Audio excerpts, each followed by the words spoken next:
So, ano yan, ma'am? Magpapagawa lang po ako ng cellphone. Patingin. Anong model po ito, ma'am? iPhone X. iPhone X. Anong sira po nito, ma'am? Battery? Mapapalitan ko ng battery. Pumunta dito si ma'am, hindi niya alam kung anong sira ng phone niya.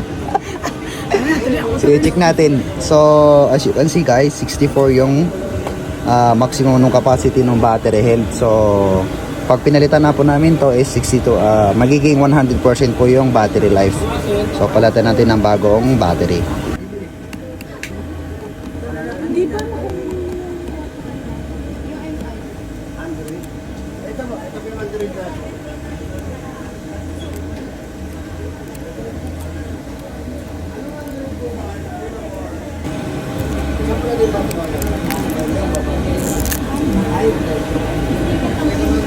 Ito yung battery niya.